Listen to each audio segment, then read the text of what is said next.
Good evening, everyone. My name is Richard Collier-Hammond. I'm one of the Vice Chairman of the Catholic Union. I'd like to warmly welcome you to this year's Craigmyle Lecture. I'm delighted to welcome Baroness Hollins, who will be our speaker this evening. By way of background, the annual Craigmyle Lecture was first given in 2000 and was instituted in memory of one of our previous presidents, Lord Craigmyle. I know that we have here among us in London and watching via the internet those who are not members of the Catholic Union yet. So please do allow me to briefly explain who we are and what we do. There's a leaflet at the back we'd like to take on. Catholic Union is a voluntary association of the Catholic laity in England, Wales and Scotland. Its purpose is to advocate, express and uphold by all proper and legitimate means Catholic moral and spiritual principles and interests, and promote a Christian standpoint in public affairs, regardless of political parties and affiliations. Our chairman is a former Labour Member of Parliament, Robert Fleller, and our president is the Conservative MP, Sir Edward Lee. The Union has a special responsibility in those matters where the concern of Catholics requires representations to Parliament, to government, to their departments and agencies, and to other publicly elected or appointed bodies.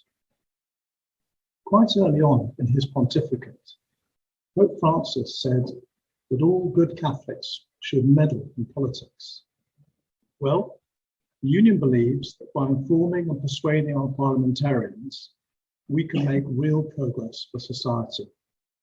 In short, our aim is to contribute in a balanced, respectful way to the dialogue between religion and politics. Members of the Union among us will know that we now employ two full-time professionals, Nigel Parker and James Somerville-Meikle, who work every day to make the Union's voice one worth listening to. I do encourage you to consider joining the Union and indeed to make a donation to support its work. Our speaker this evening has vast experience and expertise in the subject of child protection and has been at the forefront of progress within the Vatican on this subject. I'm pleased to say that Professor Hollins has kindly agreed to take some questions after her talk. Before I forget, the social media points. If you'd like to tweet about tonight's event or follow the discussion, please use the hashtag Craigmyle22. If you're not already following us on social media, please look us up as the Catholic Union. We're on Facebook, Twitter, and Instagram. Finally, one related point is next year, the Union is launching a new series called Pub Talks. These will be held informally, pubs around Victoria, Westminster Cathedral area probably. The first event will be on Monday, the 23rd of January, and Lord Alton has kindly agreed to be our speaker. So our speaker this evening, Baroness Hollins is a crossbench life peer and former president of both the Royal College of Psychiatrists and the British Medical Association. She is Emeritus Professor of Psychiatry at St George's University of London, and Honorary Professor of Spirituality, Theology and Health at the University of Durham. She continues to serve as President of the Royal College of Occupational Therapists and the Royal Medical Benevolent Fund. She has been a clinical specialist, teacher, researcher, and policymaker in mental health, and has published over 200 scientific papers, books, and patient materials. In 2010, she agreed to work closely with Cardinal Cormac Murphy O'Connor when he was commissioned by Pope Benedict XVI to undertake a visitation of the Archdiocese of Armagh following the reports of clerical abuse in Ireland. In 2014, Pope Francis appointed her a member of the newly created Pontifical Commission for the Protection of Minors. She chaired the scientific advisory group of the Centre for Child Protection, Gregorian University in Rome, for several years.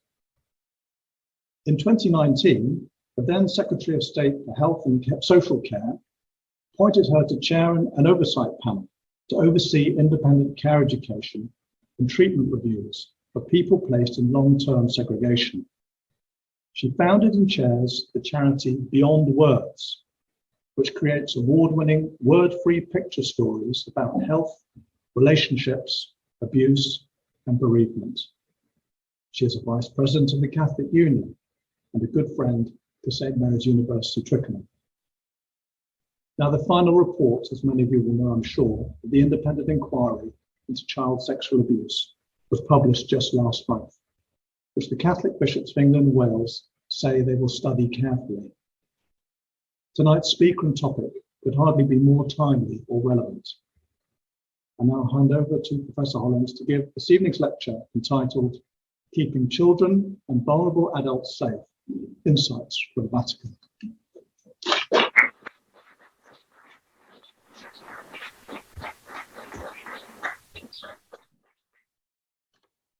Thank you for those very kind words.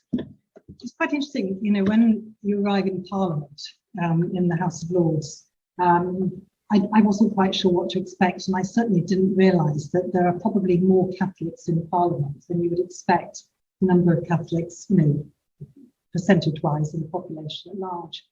And I was quite quickly invited to join various Catholic groups within Parliament. And I was a little nervous at first, but it's actually quite wonderful. There's a wonderful Catholic community in Parliament.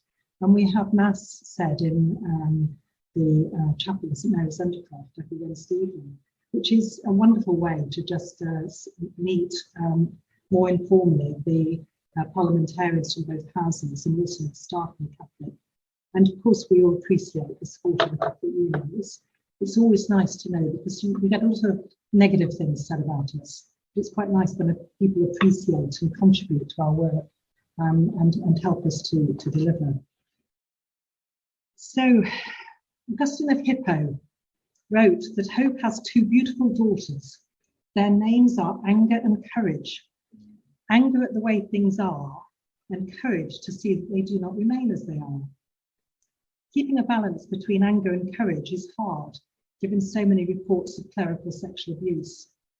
And I know that there are many people here tonight whose lives will have been affected by abuse or by allegations of abuse. Your anger is understandable, and my heart goes out to you, and I wish you the courage to continue your search for truth and peace, both for yourself and for those who you love. So how do we help children and adults who've been abused? Well, the first thing is to talk about it, recognizing that it's endemic in our world. The second is to be clear that it isn't the victim's fault, that any shame they may feel is misplaced, that abuse is always an abuse of power, and that it can destroy people's lives. So tonight I'm going to talk to you about the importance of listening to victims and the importance of training church leaders, but also about the importance of authentic leadership, transparency and truth, and about not covering up abuse when it occurs. On his way home from Bahrain, Pope Francis was asked about the latest abuse scandal in France, a cardinal who had admitted abusing a 14-year-old girl when he was a young priest. And Pope Francis responded by speaking about the work of the Pontifical Commission for the Protection of Minors, of which I was a founding member. He said, "We are carrying it out with courage, and not everyone has courage. Sometimes there is the temptation to compromise, but the will of the Church is to clarify everything." My journey to becoming a commission member began in 1970 when I was a young doctor in a children's hospital in London, and I read an American paediatrician's description of the battered child syndrome. His work led to the formation of the NSPCC, among other organisations, and a growing awareness among doctors and social workers that helped to challenge the secrecy around child maltreatment, something which hadn't really been recognised before. But it was the early 80s before the harm caused by sexual abuse began to be recognised. Later, as an academic and clinical psychiatrist, I worked with victims of abuse, especially victims with learning disabilities and autistic people. Knowing of my work, Cardinal Cormac asked me to assist him alongside now Archbishop Mark O'Toole in a Vatican visitation to the Diocese of Armagh. We started in January 2011, and the task was to investigate the Irish Church's response to a seeming tsunami of clerical abuse scandals.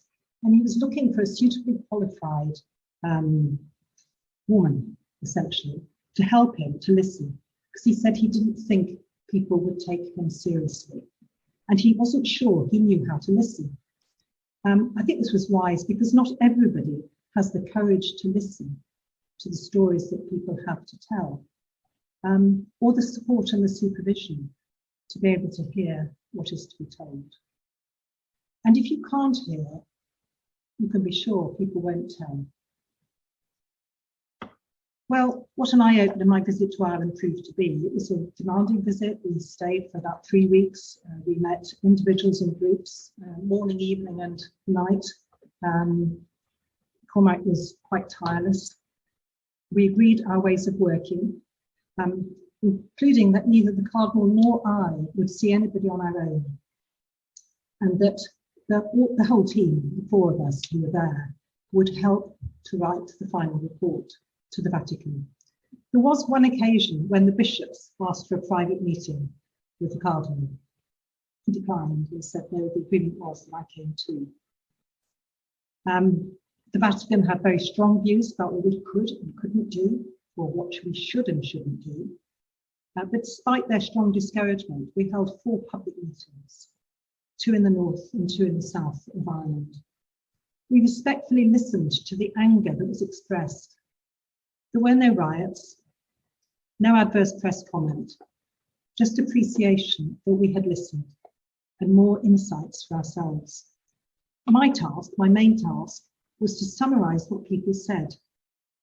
The way it happened was we introduced ourselves, and then we said we imagined that people had things they wanted to say, and perhaps they could talk among themselves about what they wanted to say.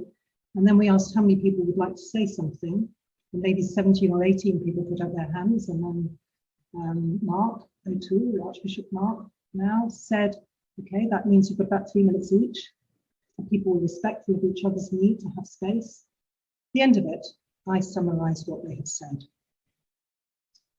including their challenges, such as if Jesus came into Rome or Armagh today, would he go inside the palatial bishop's residence? Or would he stay outside with those who are homeless or those who are survivors of abuse? When the report was written, there was only one point that we disagreed on. I suggested that the Cardinal should recommend independent lay-led governance of the local church, rather like happens for doctors. I argued that doctors and clergy have similar responsibilities with respect to standards, ethical practice and confidentiality, and a similar need to be well trained, and that sooner or later one government or another would impose a general faith council or a faith professions council or a similar governance framework like the General Medical Council, the GMC. Perhaps you'd expect me to have these views. I've been a senior medic, a teacher, researcher, now I'm a legislator. Why wouldn't I expect church leaders to be accountable to the wider society that church members also belong to, as well as being accountable to God? I felt comfortable having a robust discussion with Cormac. In the same spirit of openness as is being encouraged throughout the synodal process, and so ably led in Rome by Sister Natalie, a French religious sister. The new Vatican Constitution does introduce some lay governance, although media reports suggest that not all cardinals at their August consistory liked the idea of separating the exercise of church governance from sacramental ordination. Well, a few months after the Vatican visitation to Ireland, I was invited to address it was 2012, a conference called Towards Healing in Rome, and it was for representatives of bishops' conferences worldwide. I was asked to speak about the impact of abuse on victims. I recommended that this talk should be given by a survivor of abuse. Rather hesitantly, the organisers came back to me and asked me to invite someone to present jointly with me. And that's when I first met Mary Collins, a prominent victim survivor from Dublin. After several hours discussion, we decided that we could work together. And around this time, I'd also begun to correspond with Sister Pauline Quinn, an American nun who'd been abused both in childhood and as an adult in the church.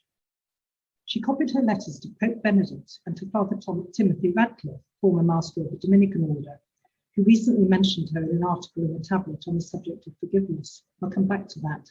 But back in 2012, Sister Pauline was understandably angry, and she told me that she was planning to chain herself outside the conference venue to try to ensure that at least one survivor's voice would be heard.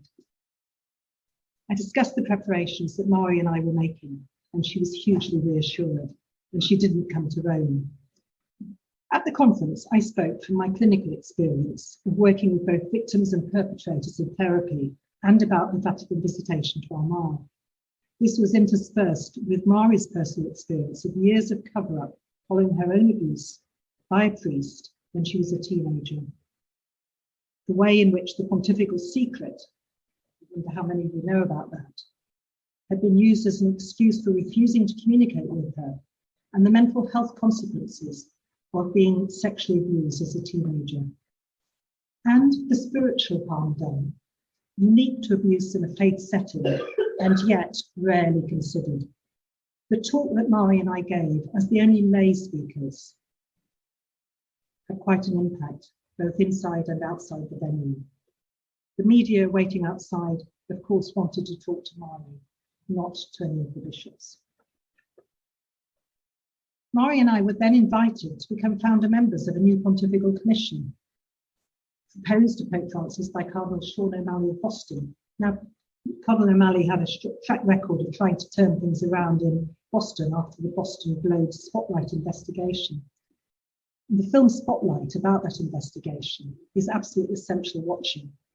A number of people say, I'm not going to watch it because I think it's anti-Catholic. That's to miss the point. I've watched it 4 or 5 times. I know Pope Francis has watched it.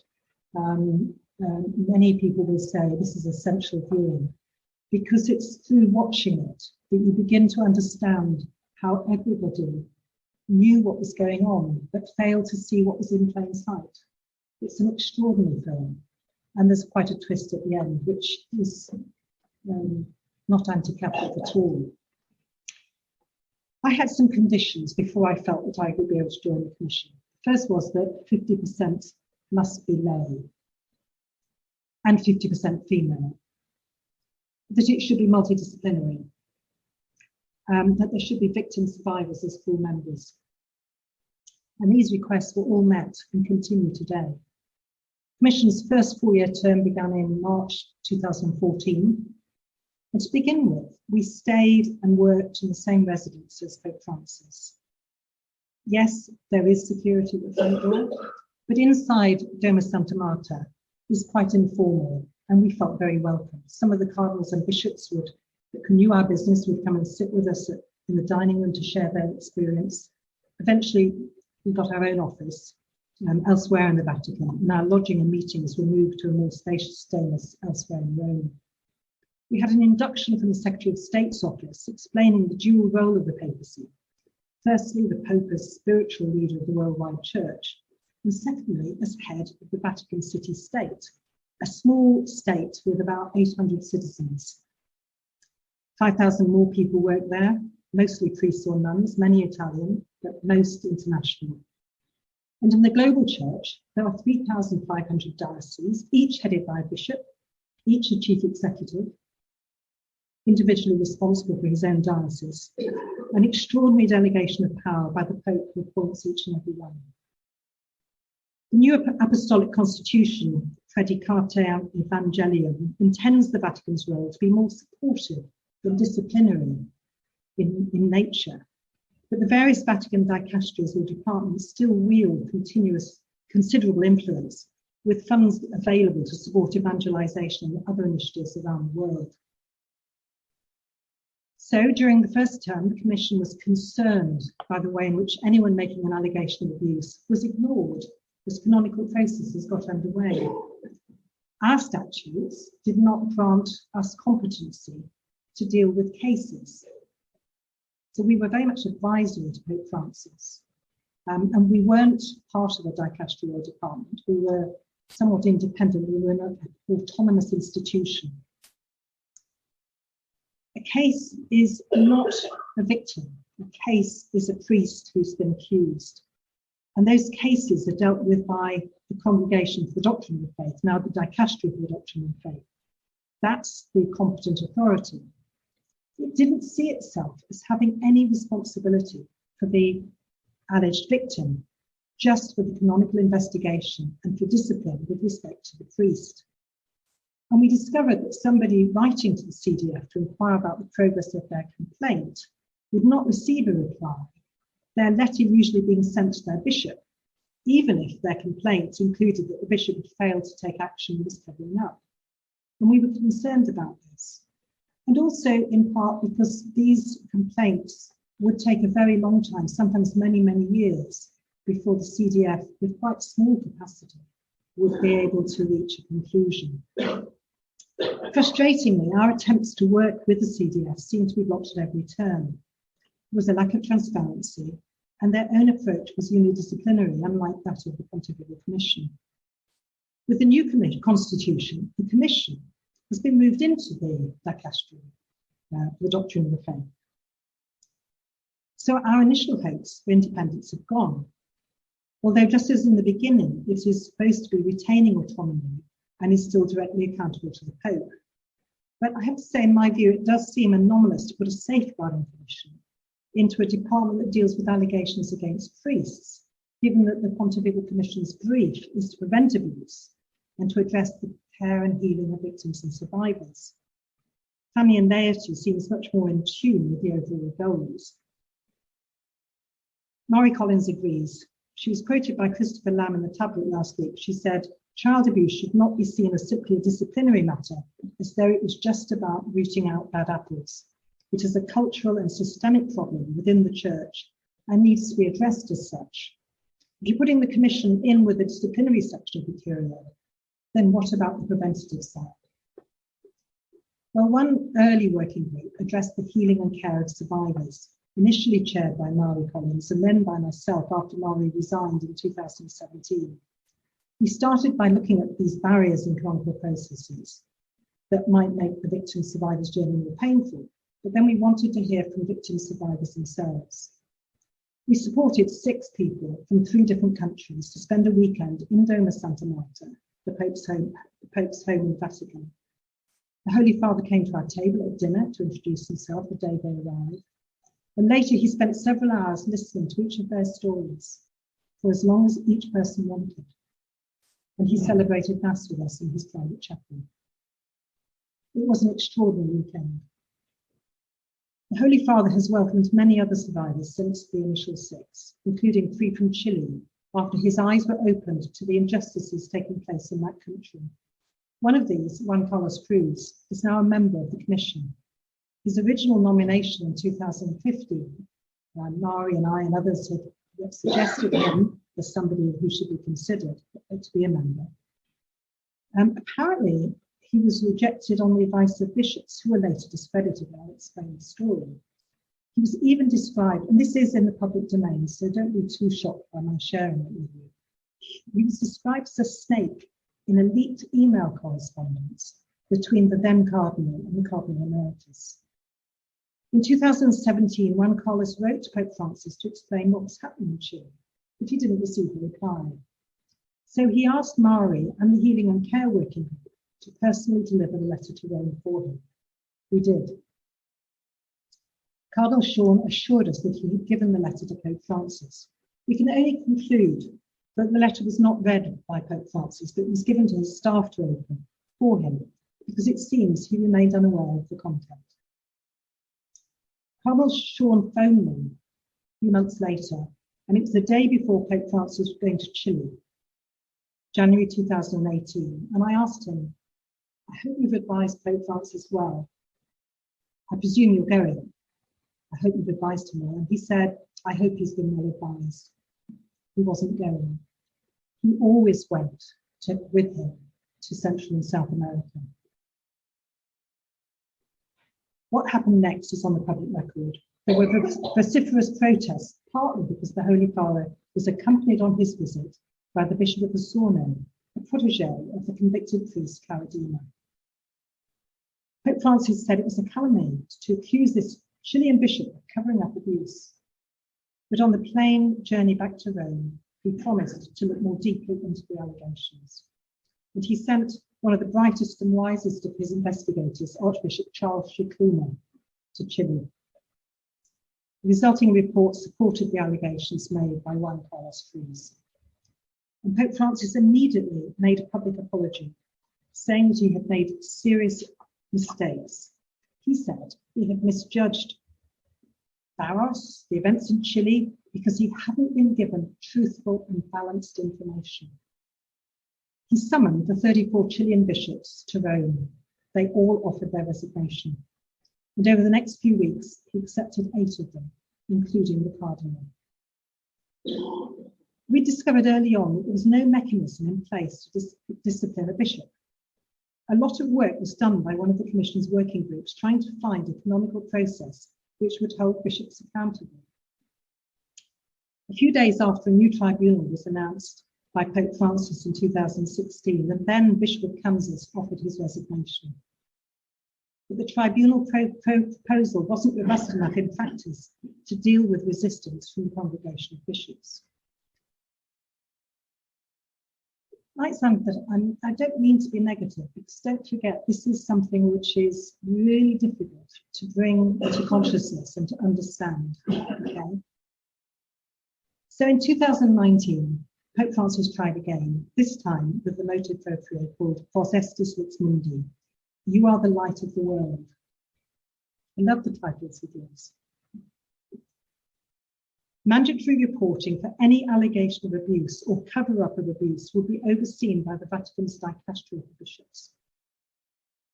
Vos Estis requires compliance with civil laws, including all reporting obligations, and says the person who files the report, the person who alleges to have been harmed, and the witnesses shall not be bound by any obligation of silence with regard to matters involving the case.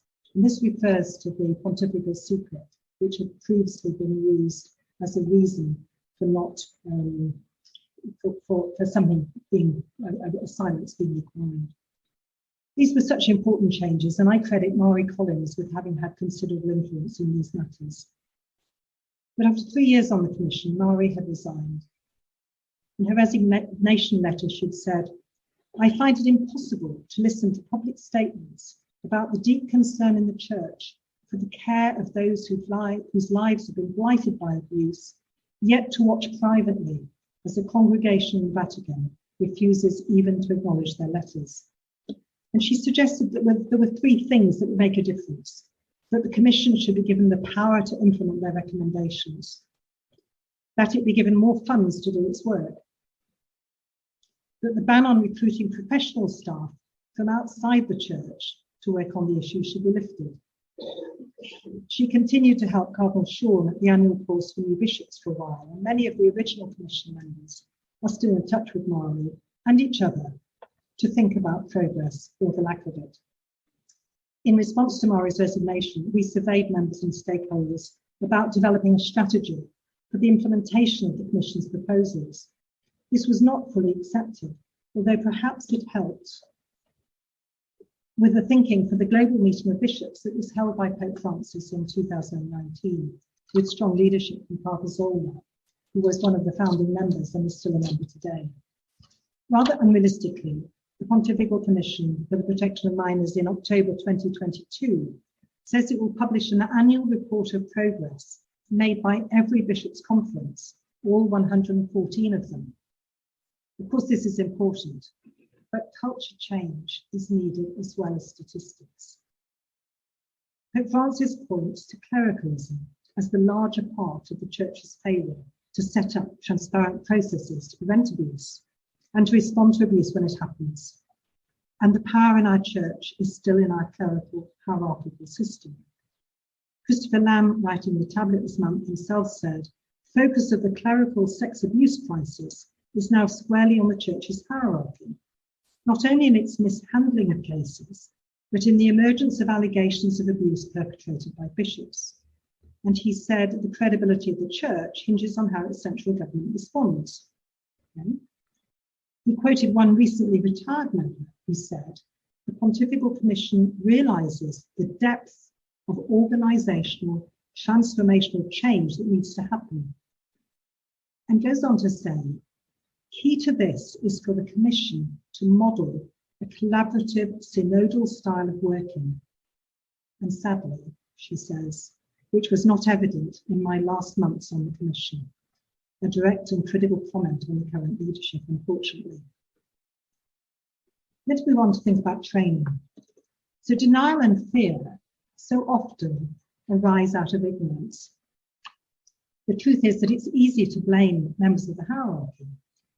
But as this film Spotlight shows, most of us have been blind to risk in our communities.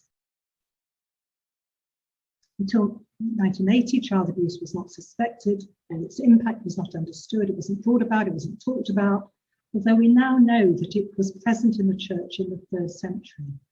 It's not a new phenomenon, but its recognition as something that happens in all parts of society and in all cultures is gradually growing.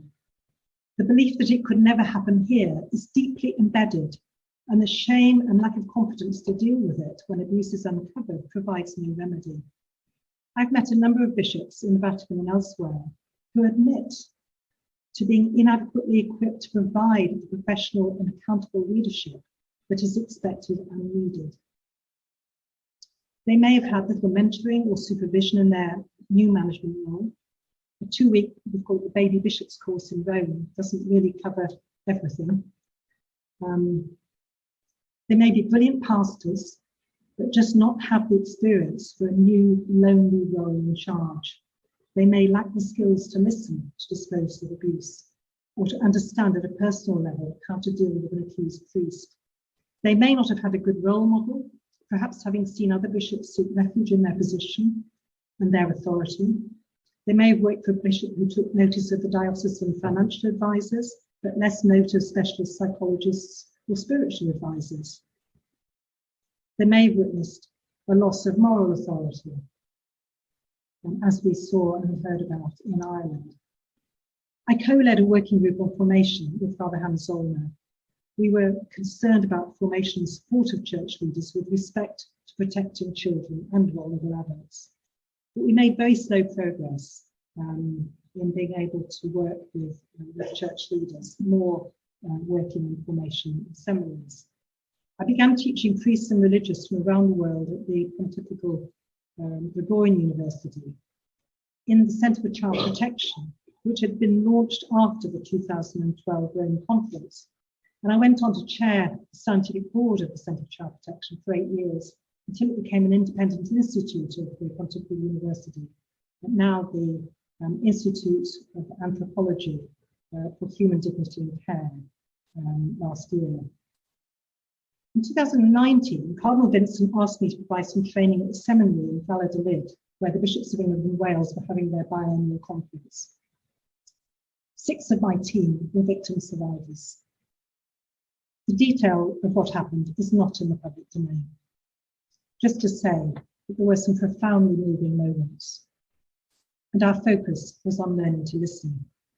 Pope Francis has been a key inspiration throughout my work with the Church. In 2016, on World Communications Day, he said, listening means paying attention, wanting to understand, to value, to respect, and to ponder what the other person says. Knowing how to listen is a gift which we need to ask for and then make every effort to practice. I answered questions about the training, bishops' training, when I gave evidence to ICSA, the Independent Inquiry into Child Sexual Abuse, which was chaired by Professor Alexis Jay. You can read what I and others said on the inquiry website. The Catholic Church had a tough time responding to the inquiry's questions, and the final report, as Richard said, will take some digesting. As an aside, this training was the first time I'd been able to raise money to pay a fee to everyone on the training team. My 4 years membership in the Pontifical Commission was entirely voluntary, with expenses paid in arrears.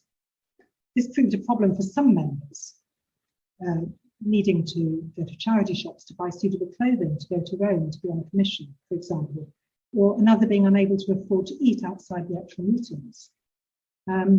We were often told that lay people should offer their time, their talent and treasure. At times in the past, this does seem to place more value on monetary donations than on talent, but I think this is slowly changing. The Commission worked on a media strategy. One draft stated that by mandate of the Holy Father, the President speaks on behalf of the Commission. The President can delegate the Secretary or mandate another member as spokesperson. And another proposal was, members are encouraged to engage with media and social media, be the news good or bad. Even bad press was to be seen as an opportunity to raise awareness of the Commission's central role in safeguarding and preventing the abuse of minors.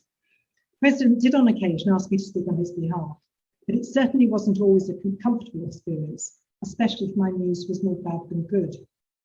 This was the case when I represented him at the Royal Commission into Institutional Abuse in Australia. I had submitted a statement in advance, which he had approved.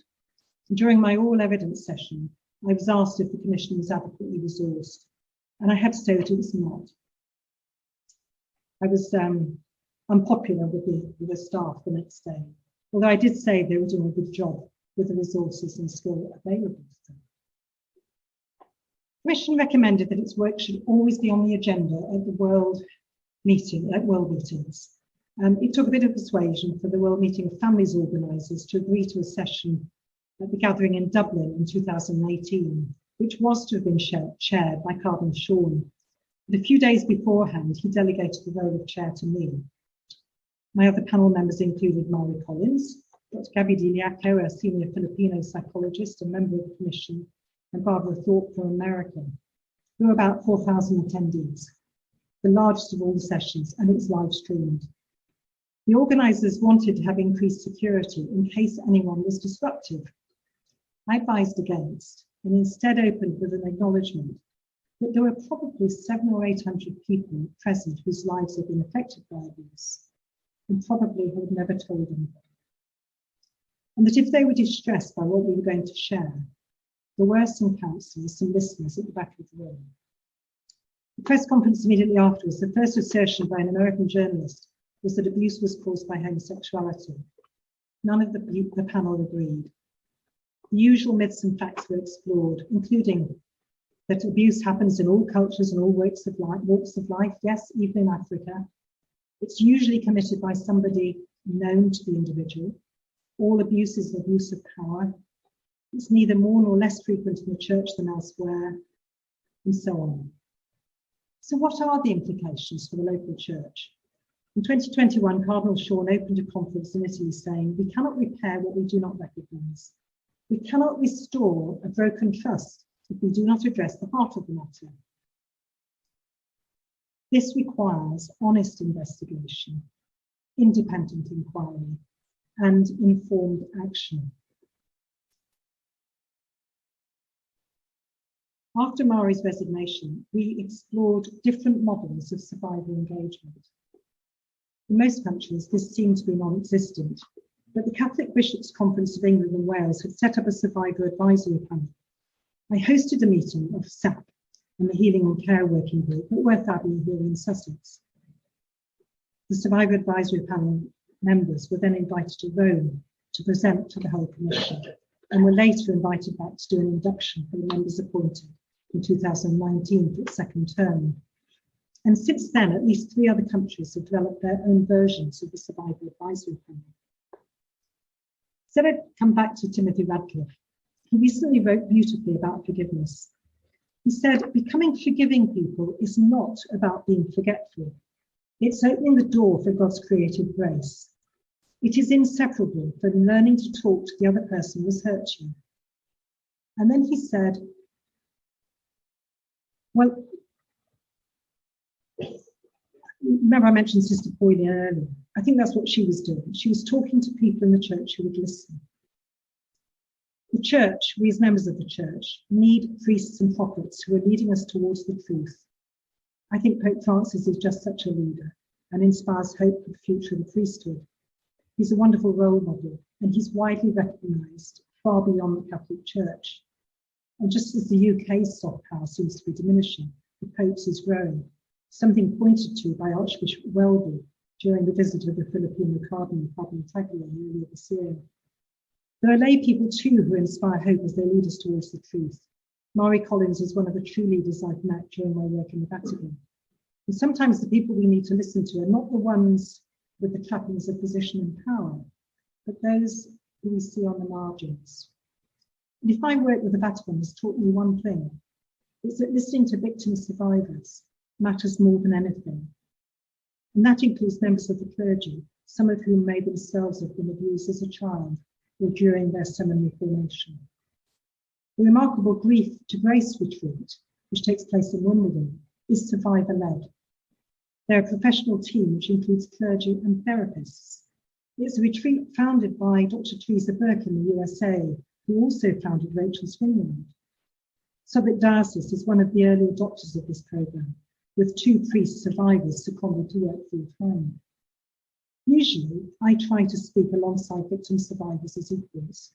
Tonight, I was asked to talk about my personal insights from working with the Vatican, but I do feel uncomfortable, having spoken for so long without introducing a survivor's voice. So I'm going to give the last word to Father Andrew Brown. He's a priest of Hallam Diocese and a survivor of abuse, and I hope he's listening. I've learned that it's people like Andrew who hold the key to healing our church. Father Andrew is chair of directors of the newly formed Survivor Training Beyond Words KIC, a charitable safeguarding training organisation, of which I'm an associate, not a director. All of the directors are victim survivors. Some of them are former members of the Survivor Advisory Panel, which was discontinued in the reorganisation of the church's safeguarding structures, even though IPSA had praised their contribution. Andrew began his letter of introduction about the training that they could offer to one diocese in this way. Thinking about how I feel with regards to the church's approach to safeguarding, I find myself hurting from within. Why? The simple fact seems to come across that victims, survivors, are not seen as human beings, but a menace to be held at a distance because of what they are alleging and not to be trusted. It is the fact that the church comes across as harsh, scary, and unable to converse with us. I know this can be an injustice, as there are some very good and caring people in the church, clergy and laity. It is this goodness that we need to tap into for a healthier and more compassionate people of God. We, all of us, need to stop seeing safeguarding just as an activity of the head. Procedures, policies, actions, forms to be filled in, boxes to be ticked. Why? Because we're dealing with hurting, broken, lost human beings. We need to start to give them their humanity back on their terms of understanding and care. We cannot have a one-fits-all system. Each person, each human being is a child of God, a hurting child of God who cries out for care, support, love, and patient understanding. And I may add that it's not just hearing somebody's story, it's about then also accompanying them, because this is pain that doesn't go away. I said that to somebody that I knew, a professional colleague, who wanted me to take on a role for her. And I said, I'm very sorry, I'm too busy. And she said, but it's such an important committee. I said, yes, I know. She said, what are you doing? I said, well, I'm doing this work in the Vatican. And she gave me a very funny look. And I said, well, it's very important work, you know, because when people have been abused, they wake up every morning remembering it. And she said, I know. I said, how old were you? She said, 11. She was my age. Well, Father Andrew, who I just quoted, is a man of extraordinary courage, and too few people listen to him. Thank you.